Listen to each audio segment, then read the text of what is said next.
This old guy DIY video has to do with a presentation that a friend of mine gave to a business fraternity at Michigan State University a number of years ago. He worked from the time he got out of college when he was 22 until he was 45, and then he thought he might have enough money to retire. So he took his time and spent it with his wife and kids and has lived off of his investments since then. His investments have averaged about 13% a year, and he's earned more money than he spent since that time. He retired when he was 45. He spent more money annually since he retired than before. No pension or inheritance, just living on investment income. Net worth in 2023 was about twice of what it was when he retired in 2011. He has a BS in manufacturing engineering and MBA, had offers in engineering and supervision, and chose supervision when he came out of school. 25 years in the auto industry, and he had two mentors, so he moved every 5 years. And he learned early on that the first draft choice is going to a losing team. His definition of financial freedom was having enough wealth to live comfortably, be generous, and spend time with people he cared about doing stuff that he enjoyed. So he learned early on that some people get a great sense of self-worth and satisfaction from going to work and being told how great they are or what good work they do. And in his case, he really didn't. He was trying to earn enough money when he was young so he would have time to enjoy spending that money with his wife and kids when he got older. And so far his plan has worked out. His observations include it's odd when you're young you have time and when you're old you have money. He's learned that time is more valuable than money because you can't make more time, but you can make more money. There's no free lunch. The government can only give away what it takes from the taxpayers. Companies don't pay taxes. People who buy from the companies do. And you need to decide what's important. Fame, fortune, relationships, family. And if you're just looking to be content and your partner agrees, you can have a pretty good life and continue on. In his opinion, selecting the right spouse is the most critical decision you'll ever make when it comes to financial freedom. You have to choose wisely because this choice has the greatest impact on your achievement of financial freedom. If you get divorced, you lose half and start over. Not only will you be unhappy, it'll probably be much harder to be financially free when you're older. But if you and your spouse agree on the standard of living you're looking for, if you enjoy doing similar things, and you work together, you can make it happen. He determined it's important to understand what makes you content, so he would write down 1, 3, and 5-year goals that included the type of work he wanted to do, annual earnings, net worth. Each December he'd review progress. He would read or listen to Dave Ramsey. He recognized that one bad choice can derail your earnings for life. Don't get a felony, do not drive drunk, and in this digital age there are no secrets, and no one cares about you or your money as much as you do. He quickly determined that it's not what you make, it's what you keep. So use a cost of living calculator when weighing job options. If you're not exhausted at work, particularly when you're young, turn a hobby into a side hustle. Drive for Uber, help with construction, do odd jobs, and work as much as you can before you have kids. And then you can enjoy the time after you've had kids. Hopefully they'll want to spend some time with you. He said it's important to look at your job as an investment. Understand the risk and reward equation. Know that relationships are key. Understand how your work contributes to the employer's profitability. Send a quarterly note to your supervisor summarizing your contributions and the cost consequences in the last 90 days. End by asking how you can improve your output. Be on time and ask for more work. Stay off of Facebook and Tinder. Since you have to be at work anyway, do some work and earn a reputation for being a performer. You'll be at work at least 8 hours per day, so make the most of it. When supervising others, help them understand how they contribute to a happy customer. Help others picture themselves in a better future as a result of success at work. Maintain confidentiality. Have no more than 2 drinks at work functions. Many of your peers will give about 5 hours of work per day, so if you work 8, you set yourself apart. Park near your boss's car so he can see that you're there before him each day.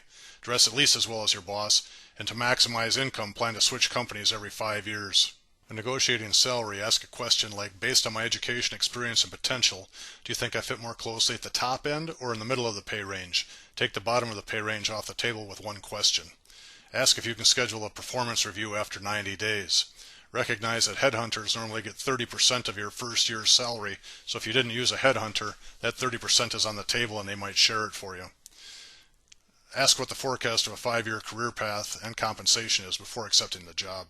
To realize financial freedom, it's important to budget. You have to pay yourself first, and you have to have every dollar assigned before it hits your checking account. So if you're going to spend the money in less than 5 years, consider yourself to be saving. If you have a 5-year horizon, then consider yourself to be an investor. And you want to invest at least 10% first, and then put the rest of your money to work on whatever other spending categories you have. Live in affordable college caliber housing until you get married. When deciding to rent or buy a home, you probably want to rent unless you're going to be someplace for at least 5 years. And when renting, renter's insurance may be the best investment for you. He has some of the fees associated with home ownership here, as well as the commissions and fees to get in and out when you do a real estate transaction. And as he says, when buying, search Realtor.com and Zillow, contact the listing agent directly, and potentially save 3%. The car is probably the second largest expense for most people, and his advice is do not buy new. Miles hurt the car more than age. Cars are engineered to go 150,000 miles before major repair. So when you're starting out after college, buy something you can afford with 2 months pay and then work your way up from there.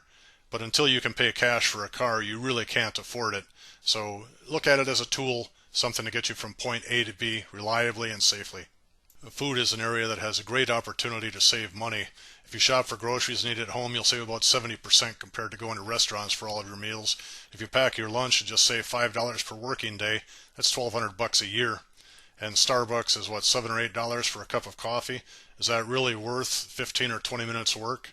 So there's a real opportunity here to save money that you can invest other places. When it comes to financial freedom, one key is to take advantage of any free money you encounter along the way. So if your employer offers a 401k with a match, be sure to contribute at least as much as the maximum that's matched and take that free money. Your next investment is going to be the Roth IRA. That's the best tool for building long-term wealth tax-free. And IRAs are more valuable than pensions because you can access your money with fewer restrictions. When you die, it goes to your spouse. With a pension, when you die, the spouse gets 65%, then it's all over.